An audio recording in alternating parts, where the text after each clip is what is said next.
my kid choose. Ask a silly question.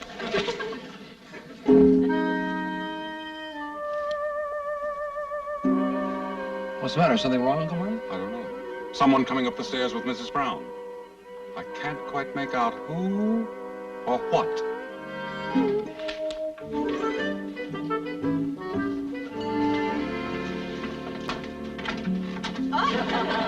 Oh, Tim, have I got a surprise for you? Come on in, honey. This is my niece, Paula Clayfield, Tim. Oh, I could just hardly keep it a secret she was coming because I knew you two would just hit it off right away. Hi yourself. Oh, and this is Tim's uncle, Martin O'Hara. He's an inventor. Oh, he's got the garage just filled with all sorts of secret things he won't even let me see. Really? What kind of things do you invent, O'Hara? Say, maybe Paula can help you. You know, she used to be a child prodigy, and she's still very smart. Child prodigy?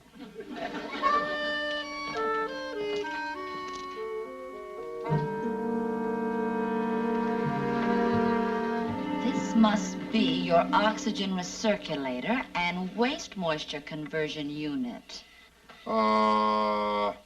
Yes, And that's some kind of a gadget for dissipating heat, isn't it? What do you call that? raster. I just sort of made it up. It probably won't work. I don't know, O'Hara. The basic design is rather ingenious. I'd like to work on it with you. You see? Didn't I tell you? Oh, what pretty blue and red lines. I can't make heads or tails of it. What's it supposed to be? Obviously, Aunt Loralee, it's a design for a spaceship. Oh, you're not planning on leaving us, are you, Martin? Won't leave in that. There are some very basic flaws in the overall design. This ship will never get off the ground.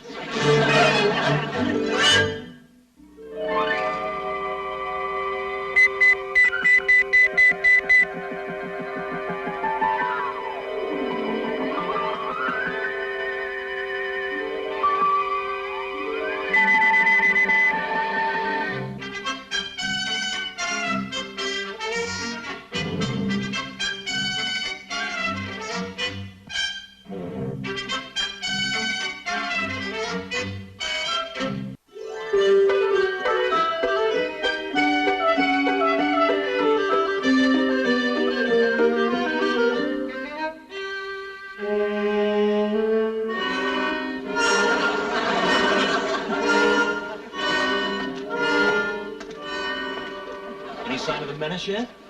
This is no joking matter, Tim. This girl may very well prove to be just that, the menace.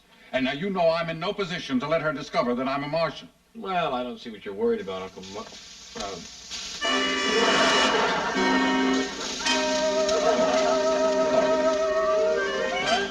Well, back to the menace.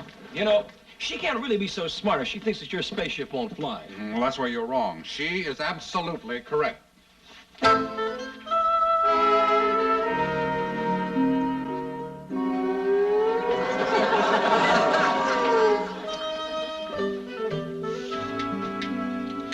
According to Earth's primitive theories of aerodynamics, a ship like mine couldn't rise a foot on its own power. But then, according to those same principles, a bumblebee can't fly. Oh, yes, I've heard about that. Theoretically, a bumblebee should crawl from one flower to another. Have you seen my notebook around? Oh, it was over there on the coffee table the last time I saw it.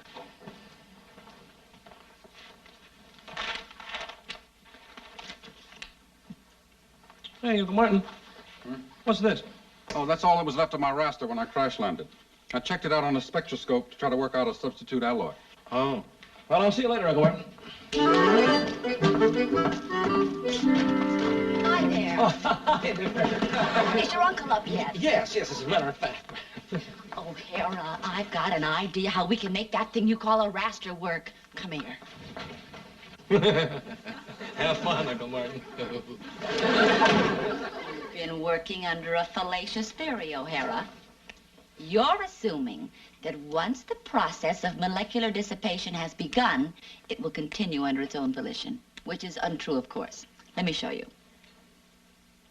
By the way, what is this? Oh, it's just a piece of metal I've been using for a paperweight. Looks like magnesium. And some other element I can't identify. You know, it might be interesting to have that analyzed sometime. Yes, it might at that. Well, let me show you now what's the matter with your theory of continuing dissipation. Take a look at that. You've been ignoring the conversion loss in your computation. However, with the proper shield to take the first heat wave impact, I think we can overcome that conversion loss through micro-miniature electronic impulses. Uncle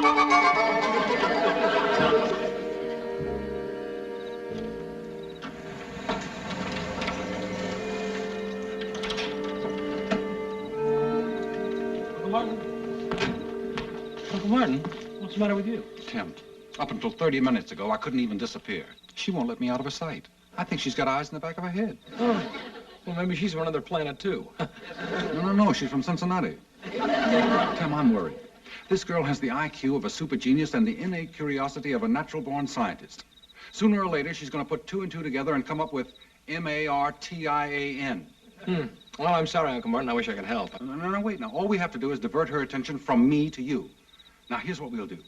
You make a play for her. Tell her she's beautiful. Make her feel like a woman. Take her to the beach. Take her to the mountains. Keep her occupied. You can start tonight. Now, go ask her for a date. I can't do that, Uncle Martin. Not tonight. No, I gotta cover a dog show. Fine, take her along. You mean enter? I don't care what you have to do. Just do it.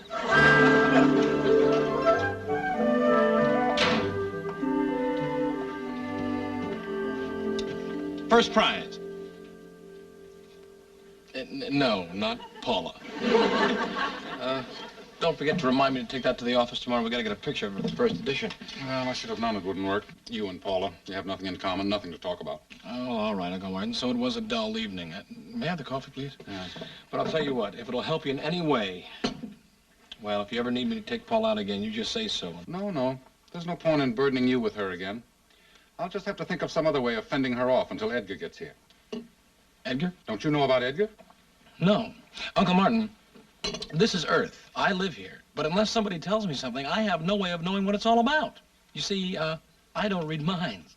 Well, from what I've been able to glean of her occasional thoughts of him, they have what you Earth people call an understanding. You mean they're engaged? Paula? Not exactly. As nearly as I can tell, Edgar keeps putting off any definite commitment. That I can understand. He'll be here in a few days to attend a demonstration of a new rocket at the university. He's a physicist. I've been unable to classify him. Well, I can classify him for you. Any guy that would think that Paula is he has to be a nut.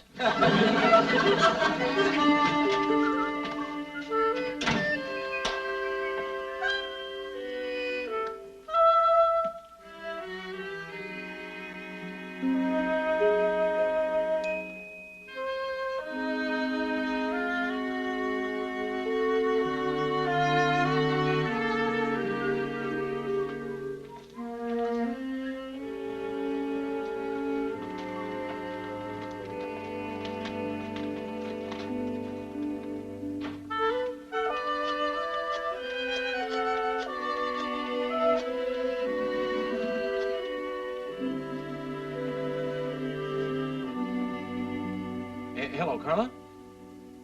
Tim. Hi, sweetheart.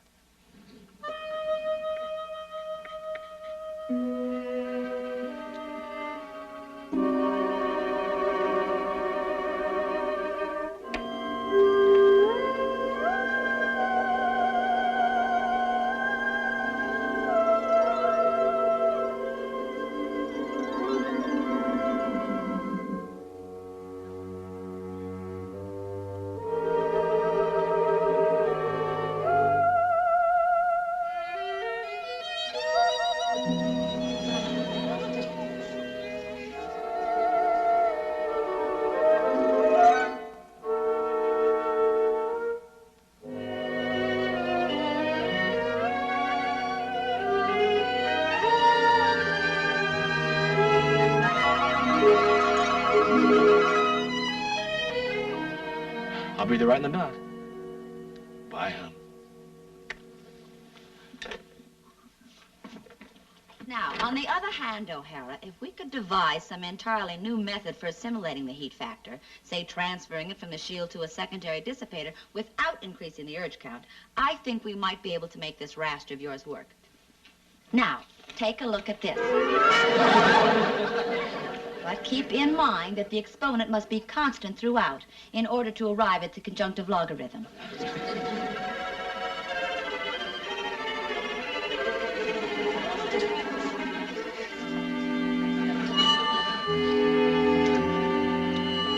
You didn't take into account the systematic antihyphenating of the peripheral arc, which makes the third unit a fourth power instead of a 3.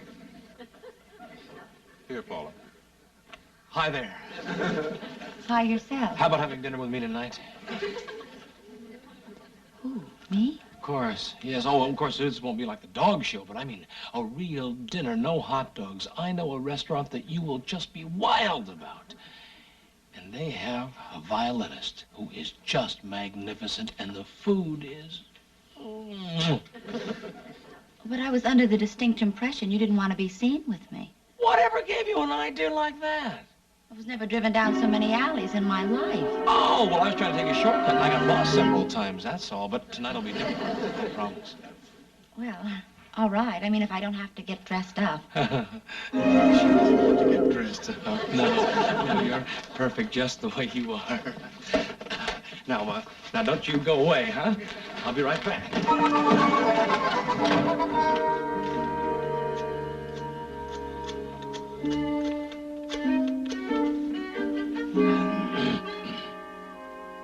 Hello, Carla.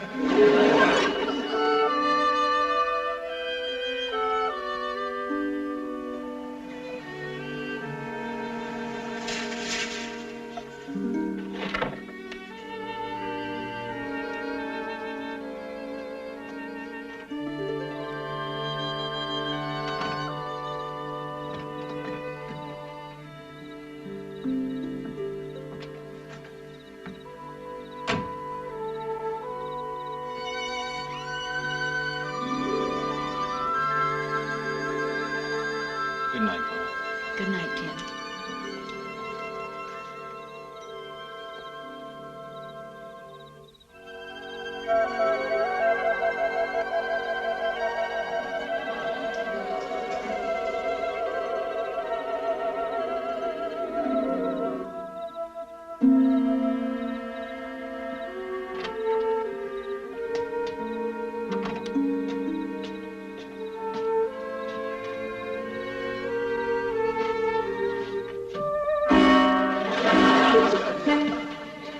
Uncle Martin, what do you think you're doing?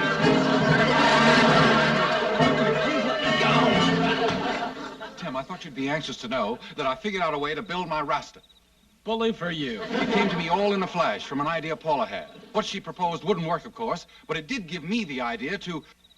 Tim, you didn't. I did. I asked Paula to marry me. But, Tim, this girl has a super intellect. Well, what do you think attracted me to her in the first place?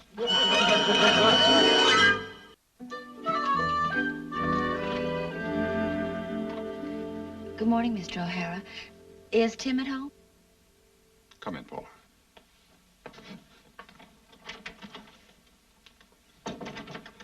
Tim went to the store. He'll be back in a few minutes.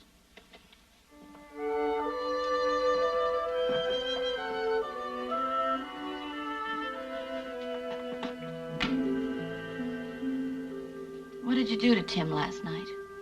Hypnotize him? He kept telling me I was beautiful. And I really felt almost beautiful. I felt wonderful and alive and different. But this morning... Now, do you think Tim will still feel the same way about me this morning? That's entirely up to you.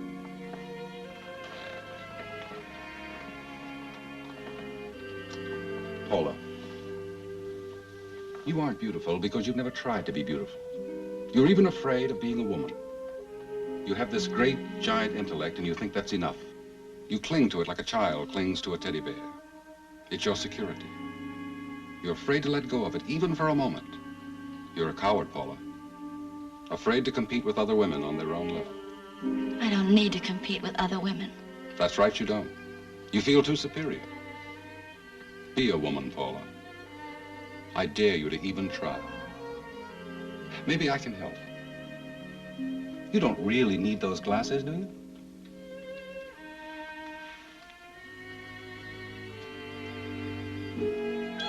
Have you got a comb in your purse? I think so.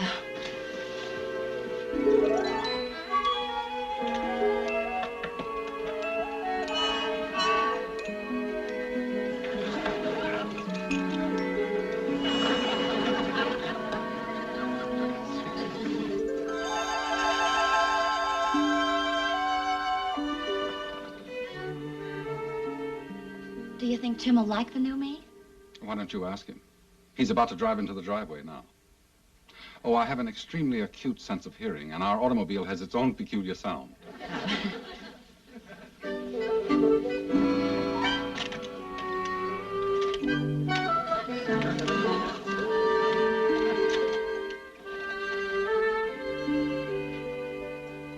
Oh, Mr. O'Hara, how can I ever really repay you for everything you've done?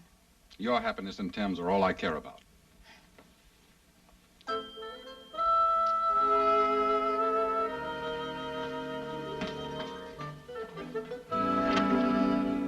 If I weren't so smart, this never would have happened.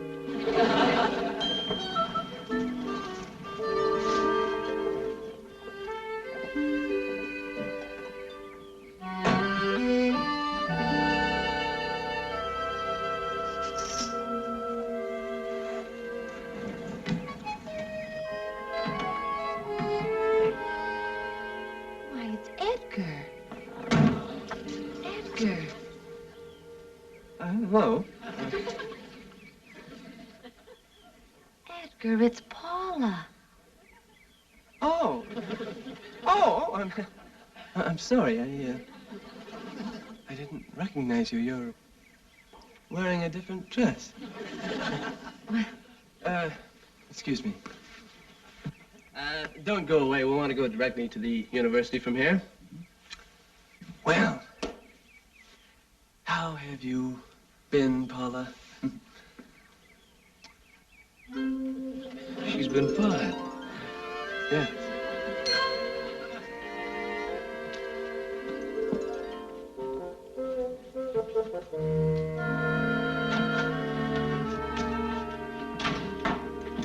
Did you see him? Did you see Edgar? She went out to the university with him. Oh, boy, it's going to be quite a shock when she tells him about us. Now, I know it was there this morning because I rechecked it in the spectroscope. And then Paula came in and she... Holy jumping Jupiter, she couldn't have. Couldn't have what? She must have put it in her purse. Come on, let's go. Well, now, wait a minute. Where are we going? We're going to the university. If Paula finds that Martian alloy in her purse, she won't be able to resist analyzing it in the laboratory, and that's all I need.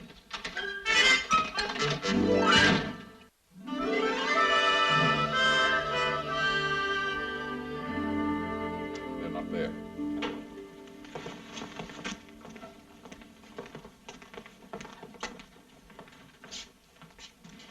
Thus, by liquefying the oxygen, we increased the pressure to a measurable ratio of... The trouble is that there are so many brilliant minds around here that it's going to be difficult to find Paula's and Edgar's. Hot pastrami on rye with potato salad on the side. That's me. We missed lunch. I'm awful hungry.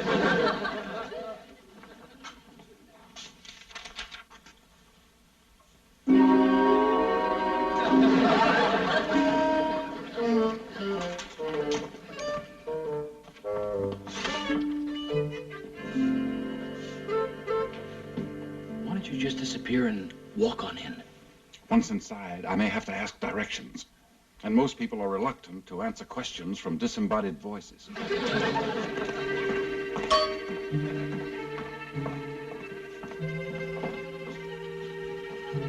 Wait here.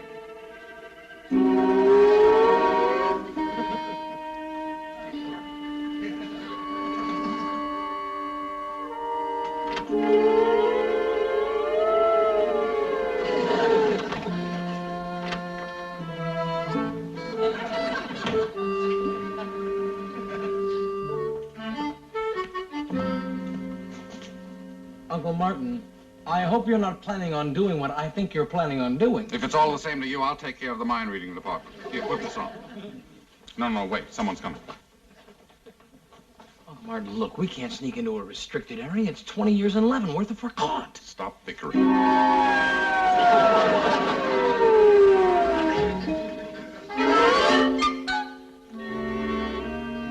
matter which way I look, I keep seeing Leavenworth. Well, if it bothers you so much, why don't you close your eyes? Oh. I beg your pardon. Do you happen to know Dr. Edgar Edgarton? Edgarton. Is he here for the demonstration? Yes, he's a friend of Paula Clayfield. Oh, sure. He's from Midwest Tech. The last time I saw them, they were heading for the testing lab. The testing lab? Yeah, they had an alloy specimen they found someplace, wanted to check it out. The testing lab is right down this corridor and 3 doors to the right on the next corridor. Thank you. Thank you very much. Yeah, thanks. See you around, Louise. Look.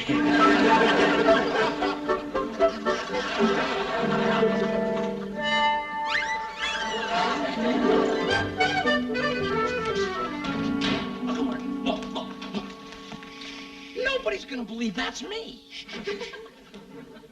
They're in there testing the alloy in the radio spectrograph. Well, can they find out anything that way? Plenty. Someone's coming in here. Quick, disappear. Martin, you know I can't disappear. Uncle Martin, that's me.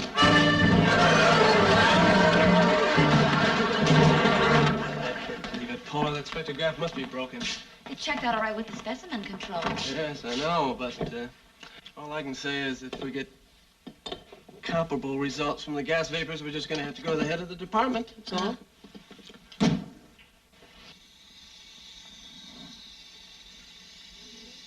That's strange. I've never noticed it before. Noticed what before? You're beautiful. That's it. What's it? Well, ever since I got here this morning, I've had a vague, uneasy feeling that there was something I should do. And I just realized what it was.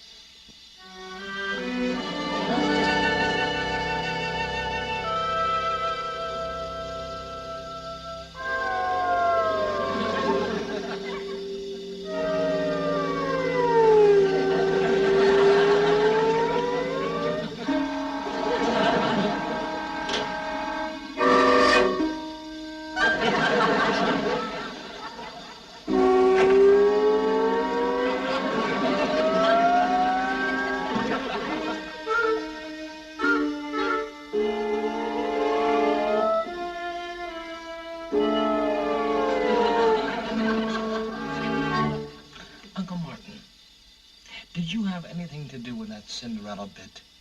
That's a pretty direct question. Well, here's another one. Why do I always have to be the pumpkin? Carla, sweetheart? This is Tim. I'm completely recovered. Yes, well, I thought maybe you'd like to have dinner with me tonight. Well, I have this little restaurant. Come in, Mrs. Brown. Just be wild about it. Oh, it is fantastic. And the How did you know it was me? Mrs. Brown, I have a 7th sense about you. Oh, that's nice. Well, guess what's in this letter? All right, hon, fine. Look, I'll pick you up at 8 o'clock, all right? It's from Paula and Edgar, and they're having a wonderful time on their honeymoon. Oh, they've been to the aquarium and the museum and Grant's tomb, just everywhere, even Ellis Island. But you know what? No, what? Well, Paula said she had the most marvelous idea on how to fix Martin's raster. So they're both on the way back to help him. Isn't that wonderful? Oh, when I read the letter, I could just see your smiling faces.